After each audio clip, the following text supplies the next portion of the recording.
നമസ്കാരം. പ്രധാന വാർത്തകൾ. IPL ഉടൻ മത്സരങ്ങൾ പുനരാരംഭിച്ചേക്കും. വെടിനിർത്തൽ ധാരണയായതോടെ IPL മത്സരങ്ങൾ പുനരാരംഭിക്കാൻ BCCI തീരുമാനിച്ചതായി റിപ്പോർട്ട്. മെയ് 15 അല്ലെങ്കിൽ 16 മത്സരങ്ങൾ പുനരാരംഭിക്കാൻ BCCI ആലോചിക്കുന്നതെന്നാണ് വിവരം.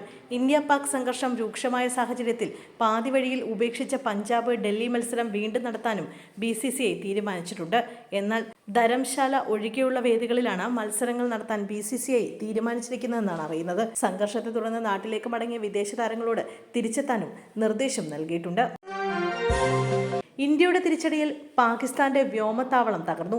ചിത്രങ്ങൾ സഹിതം പുറത്തുവിട്ട് പാക് മാധ്യമം. ശനിയാഴ്ച രാത്രി ഇന്ത്യ നടത്തിയ മിസൈൽ ആക്രമണത്തിലാണ് തകർന്നത്. പാകിസ്ഥാനിലെ റഹീം യാർ ഖാൻ വ്യോമത്താവളം തകർന്നതായി പാകിസ്ഥാൻ മാധ്യമമായ ഡോണാണ് സ്ഥിരീകരിച്ചത്. പാക് UAE നയതന്ത്ര പങ്കാളിത്തത്തോടെ നിർമ്മിച്ച വ്യോമത്താവളമാണിത്. വിമാനത്താവളം തകർന്നതിന്റെ ദൃശ്യങ്ങൾ സഹിതം പുറത്തു വന്നിട്ടുണ്ട്. ആക്രമണത്തിൽ UAE പ്രസിഡന്റും കുടുംബവും ഉപയോഗിച്ചിരുന്ന റോയൽ ലോഞ്ച് ഉൾപ്പെടെയുള്ള അടിസ്ഥാന സൗകര്യങ്ങൾക്ക് കാര്യമായ നാശനഷ്ടമുണ്ടായി. നിലവിൽ വെടിനിർത്തലിനെ തുടർന്ന് രാജ്യത്തെ സമാധാനം പുനഃസ്ഥാപിക്കപ്പെട്ടിട്ടുണ്ട്. പാകിസ്ഥാനുമായുള്ള വെടിനിർത്തൽ സൈന്യം നടപ്പാക്കുമെന്ന് ഇന്നലെയാണ് പ്രതിരോധ മന്ത്രാലയം വ്യക്തമാക്കിയത്. 1.5 വയസ്സുള്ള സഹോദരനെ രക്ഷിക്കുന്നതിനിടെ മരം ഒടിഞ്ഞു വീണ് ബാലികയ്ക്ക് ദാരുണാന്ത്യം. നാവായിക്കുളം കുടവൂർ സ്വദേശി സഹദിന്റെയും നാദിയയുടെയും മകൾ റിസ്വാനയാണ് മരിച്ചത്. 8 വയസ്സായിരുന്നു. 1.5 വയസ്സായ അനുജൻ വീടിന് പിറകിൽ കളിച്ചുകൊണ്ടിരിക്കെ മരം ഒടിയുന്ന ശബ്ദം കേട്ട് അനുജനെ രക്ഷിക്കാൻ റിസ്വാന ഓടിയെത്തുകയായിരുന്നു. ഈ സമയം മരം റിസ്വാനയുടെ ദേഹത്തേക്ക് വീണു.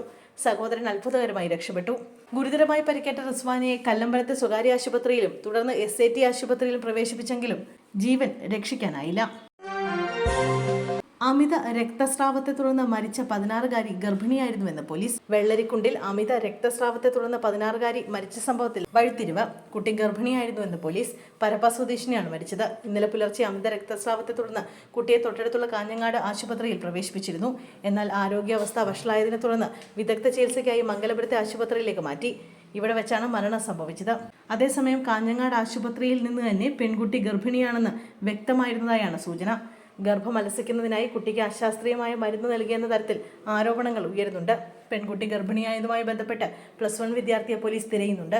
സംഭവത്തിൽ വെള്ളരിക്കുണ്ട് പോലീസ് കേസെടുത്ത് അന്വേഷണം ആരംഭിച്ചു. Pathanamthitta DCC vice president MG Kannan അന്തരിച്ചു. 42 വയസ്സായിരുന്നു. പക്ഷാഘാതത്തെ തുടർന്ന് പരുമലയിലെ സ്വകാര്യ ആശുപത്രിയിൽ ചികിത്സയിലിരിക്കുകയാണ് അന്ത്യം. കഴിഞ്ഞ നിയമസഭാ തെരഞ്ഞെടുപ്പിൽ അടൂർ മണ്ഡലത്തിൽ UDF സ്ഥാനാർത്ഥിയായിരുന്നു MG Kannan. Youth Congress ജില്ലാ പ്രസിഡന്റായും 2 തവണ ജില്ലാ പഞ്ചായത്ത് അംഗമായും സേവനമനുഷ്ഠിച്ചിട്ടുണ്ട്. പത്തനംതിട്ട ചെന്നീർക്കര മാത്തൂർ സ്വദേശിയാണ് MG കണ്ണൻ. സംസ്കാരം നാളെ വൈകിട്ട് 4 മണിക്ക് വീട്ടുവളപ്പിൽ നടത്തും.